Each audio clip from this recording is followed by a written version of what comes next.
Hello and welcome. You're watching Captains of Industry, where we profile the business leaders who are leading development in Africa as well as the Middle East. I'm Godfrey Mutizwa. Our captain today is a can-do guy, a construction man who has been in the industry as long as I have been in mine. That's 37 years.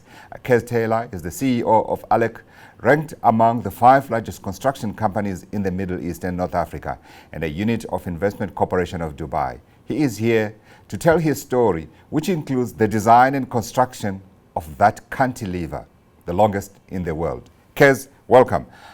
I want to begin there at that cantilever. I mean, how did you come up with the concept in the first place? Okay, so it's a project called Untitled. It's probably one of the big mega projects that we've got globally. And the building was designed by a Japanese architectural firm called Nikon Sekai. And basically, there were 2 plots, and in between those 2 plots, there was a 6-lane highway, elevated highway. And what they decided they wanted to do is they wanted to connect the 2 buildings together.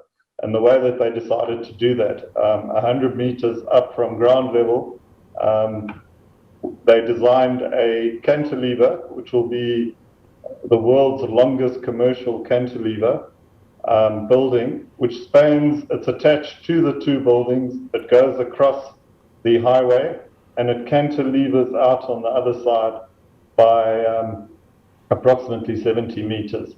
So that is the Untitled project. It's actually an amazing project to construct and to be part of, and it's going to be an amazing offering for Dubai. Yeah. So you're suggesting that construction is ongoing. I wanted to know if there is any such kind of project in the world. I mean, I was looking at your resume and I was looking at the work that you have done at ALEC, and I can't see anything that's sort of similar, if you like. Yeah, so what we've been focusing on is unique, difficult, complex kind of projects. Yeah. We also played a big role at the Expo in Dubai. So on that project there, we were part of around about 28 projects at the Dubai Expo. And it was, we played a significant role there. Yeah. When you say unique projects, what do you mean? I think unique is difficult to construct, out of the box, needs the right kind of leadership and the right kind of people that can execute these difficult projects. Yeah. I wanted to talk a little bit about the work that you did at the Dubai Expo. As you mentioned, you guys worked on about 28 projects. What was it like to build those projects? Because when we talk about Dubai, there's always this perception of a place that's in perpetual change, and also different and very, shall we say, as you said yourselves earlier, unique types of projects. Yeah, so the Expo, the whole theme of the Expo was connecting minds, creating the future, and in doing those 28 projects, we were very fortunate that we worked on some of the more complicated and iconic ones. So we worked on the UAE Pavilion, we worked on the Saudi Pavilion, we worked on mobility as well as the Dubai Exhibition Center. Those were the main ones, and it was really a fantastic thing to be part of. They were all pretty complicated. We were working with some of the best architects in the world. Santiago Calatrava was involved with the UAE Pavilion, as well as Norman Foster on mobility.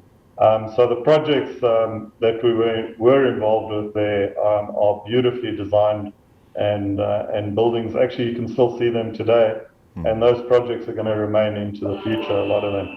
Absolutely, absolutely. And how is business in Dubai? Yeah, so Dubai is doing exceptionally well at the moment. A lot of people are being attracted to Dubai.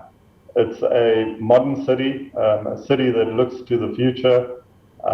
It's a very dynamic place to work in as well. I was just chatting to John Sinai, who's a futurist. He's also a South African.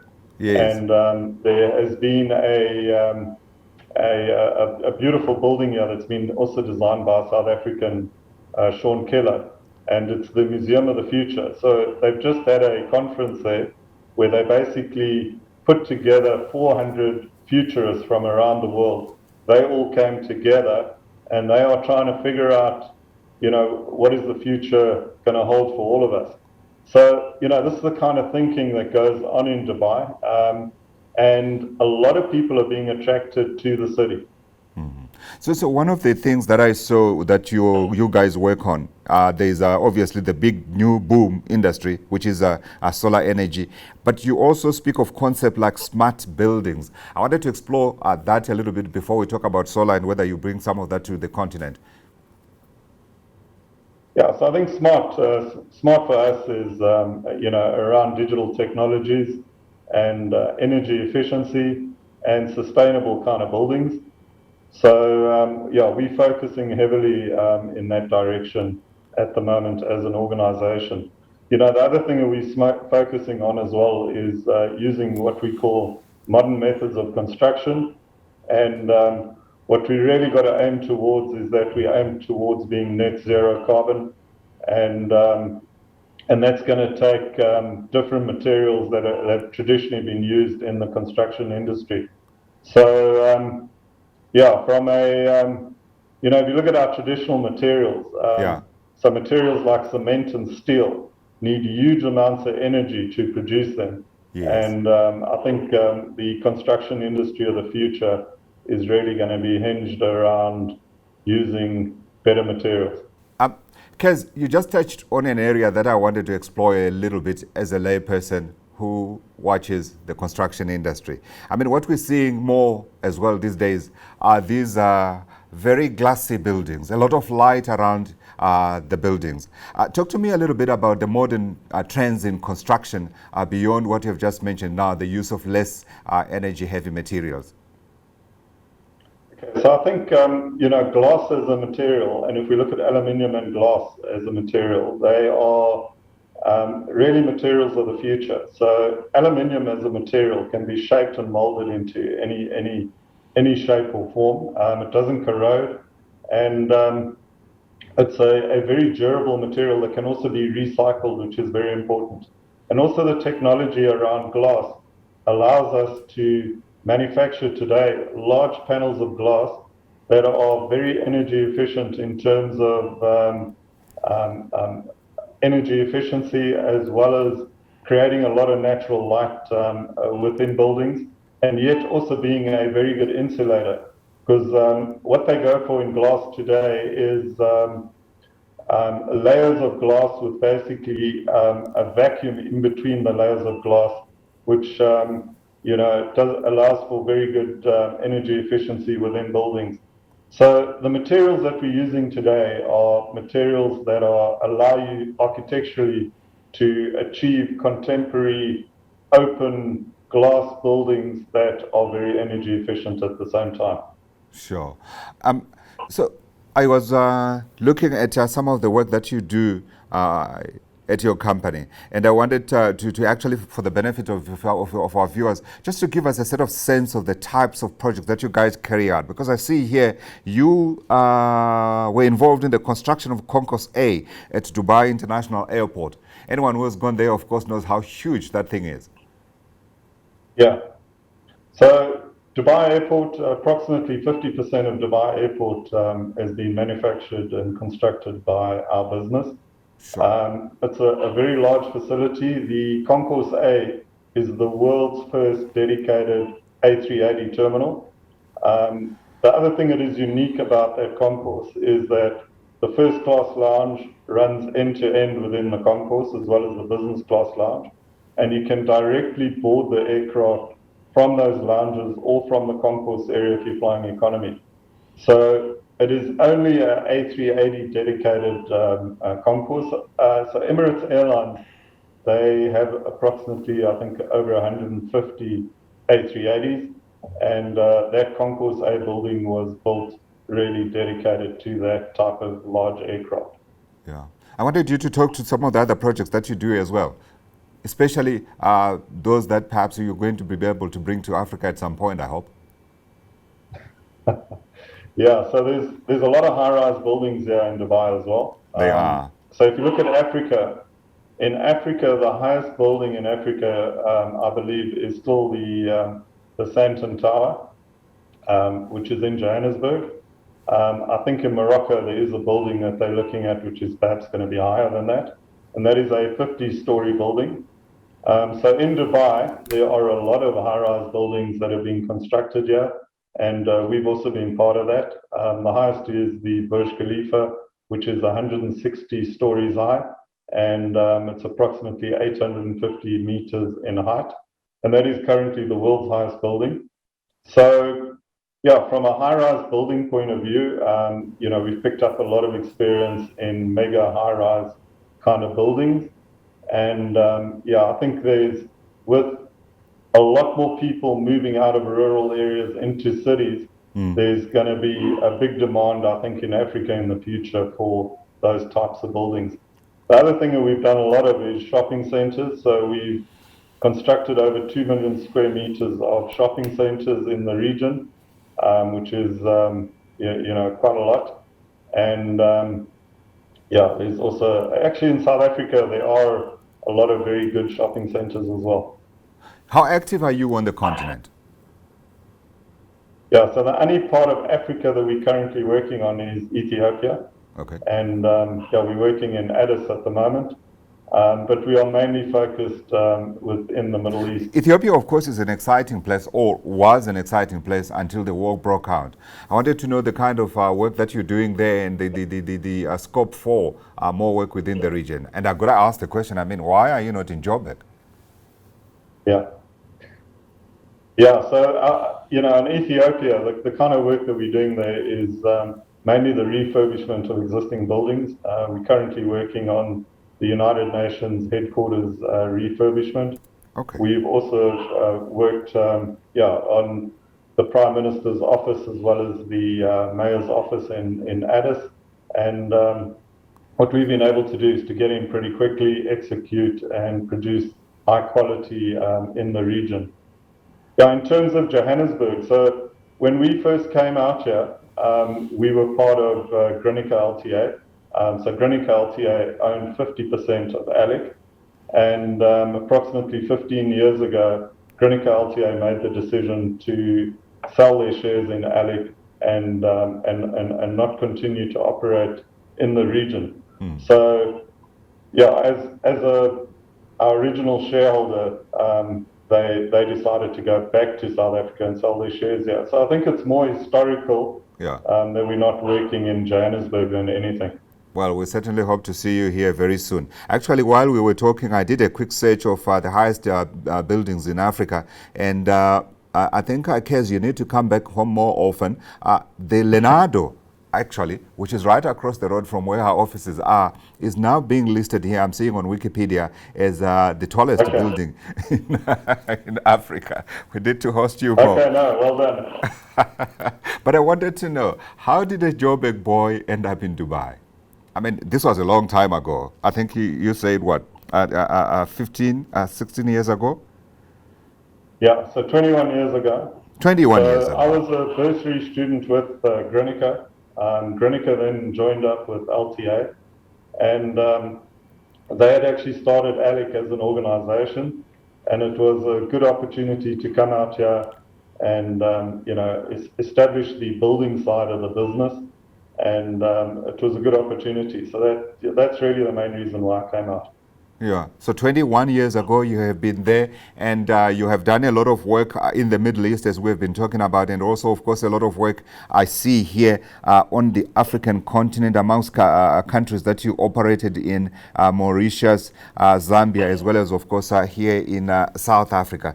I just wanted to trace that career path. Was it engineering for you? Was it always construction for you, right from the beginning? Yeah, construction right from the beginning. And if we look at the South African construction companies that operated in the past, we had a very good industry that had an ability to pull projects off on time, within budget, with all stakeholders succeeding over and over again. And that happened for quite a few decades, let's call it, up until round about the 2000s. So the South African construction industry historically used to be very healthy, very productive, and had an ability to do almost any kind of project. So, yeah, I think historically there's actually a lot that we can be proud of in terms of what we did. If you look at the 2010 World Cup, everything was delivered on time, and that event went ahead exceptionally well.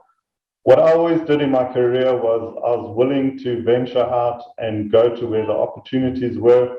And I saw traveling and going to other countries like Zambia, Namibia, Mauritius as an adventure. And it was a great way to travel, and it was a great way to get experience, and it was a great way to meet the people and understand the cultures of those countries. Yeah. So I was never afraid to move. I was always willing to go for it. And yeah, the advice that I could give people is that don't always sit in your comfort zone. Venture out into where the opportunities are and go for it. Yeah. Your heart must bleed, Kez, I'm sure, when you look back at South Africa's construction industry, as you say, from where it was in the heydays around the 2000s. I remember I was contracted to come here in 2001, and I covered the construction sector. Big names that I remember, Avenge, Marian Roberts, WHO, we're talking your Basil Reeds, and now you look at some of those companies. I remember the other time, I was reporting about Avenge being a penny stock. It was absolutely painful. What do you think went wrong? Because we boomed in 2010. Well, I think, it's not a simple answer, but I think what went wrong was that something needs to be valued if you want to look after it.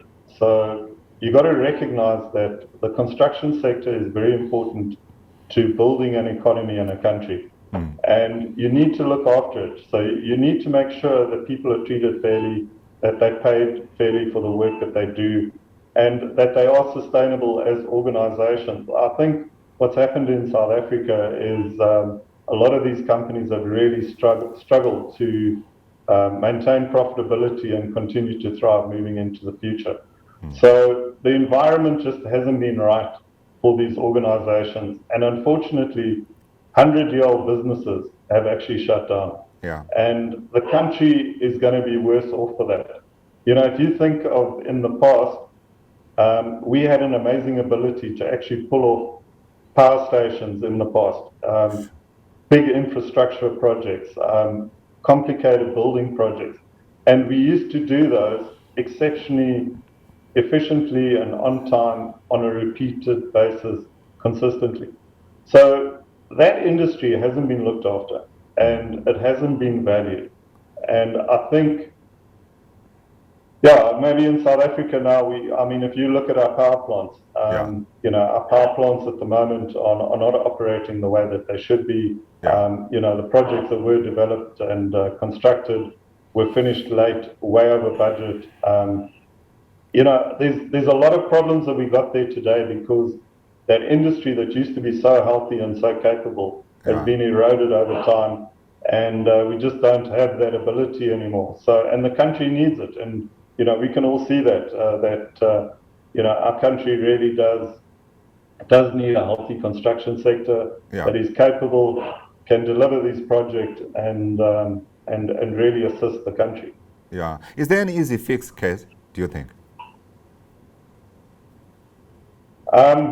It's like anything. You've got to start building up again, and the way to build up again is create successes. So I think the construction industry needs to be valued, and it needs to be looked after, and it needs to become healthy and capable again. So the way to do that is just start it off slowly and build it up again. Sure. So I'm here to sell the continent of Africa to you, as if I need to. But I wanted to remind you, so Angola, after many years in the doldrums, is reforming and is building up again. Mozambique, as we all know, those gas discoveries, there's a lot of money that is going in there. by some estimates as much as $40 billion, i.e. double the GDP of Mozambique. Should I go to Kenya? Should I go to Ethiopia? Should I go to Nigeria? Kez, when are you guys coming and doing more on the African continent? So the challenge for us is that there is so much work in this region at the moment, especially in Saudi Arabia. Yeah. So Saudi Arabia as a country is going to be reforming tremendously in the future, and it already is reforming. So the amount of work that has to go on right next door to us is so large that it's going to need a lot of input from a lot of people to actually deliver what they want to do over the next 20 years. Sure. So for us as an organization, we're going to focus here on the Middle East. That is, you know, where our base is and traditionally where we've worked. But what Africa does need is it needs to attract the right organizations. It needs to attract the right people. And you've got to create an environment that people can succeed in. And, you know, I think currently there are a lot of markets in Africa that are very difficult to operate in as a contractor.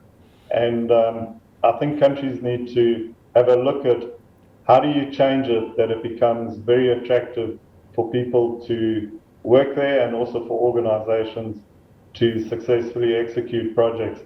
I think at the moment, if we were to look at the Middle East and compare it to some of the African countries, Yeah. so it's probably a lot easier for us to operate here than what it is in Africa right now. But having said that, Africa does have huge potential. Sure. And Africa does need to develop. I went to a conference in Cairo, and they were saying that only 3% of global GDP comes out of Africa. Sure. And yet we've got approximately, I think they said, 15 or 16% of global population. So as a continent, from a global GDP point of view versus our population, we are underperforming at the moment. And Africa has to figure out how can it contribute further, and hopefully it will. Yeah, and one of the ways in which they've been trying to do that, Kez, is the Africa Continental Free Trade Area, which seeks, of course, to increase intra-African trade, while at the same time standardizing many of the things that you are talking about that prevent foreign investors from coming onto the continent. Is that something that could be a game changer in your view?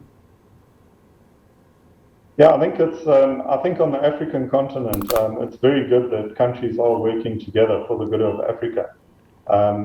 If you look at Africa, it has massive potential, and you know, I think by the African countries working together, that is going to be a step in the right direction. But the big thing that we got to do is we got to create an environment whereby people actually want to invest and set up on the continent. Yeah. One final question is around margins. Are the margins in the Middle East better than they are on the continent? I'm remembering the old adage, of course, high risk, high return. Yeah, so I think you know, I think margins in construction have traditionally always been tight wherever you operate. The advantage of the Middle East is that taxes here are a lot lower, and you know, in Africa taxes would be higher than what they are in the Middle East. So yeah, I'd say it's probably similar, the margins, but the taxations in the Middle East are lower. Absolutely. We've got work to do, but perhaps in that work to do, that's where the opportunities lie. Kez, thanks for chatting to us today, and we're certainly hoping that one day we'll be talking about ALEC in Johannesburg. It's a dream. Thanks very much indeed. Talking there to Kez Taylor. Thank you. He is the CEO of ALEC, the Johannesburg boy. He was born in Johannesburg, and he told me, by the way, he was born at Johannesburg Airport, who went to Dubai and has certainly been flying it, including construction of that amazing building, that cantilever, as he said, which is going to become the longest in the world. You've been watching Captains of Industry. Thank you for watching us today. We'll look forward to hosting you next time. Goodbye for now.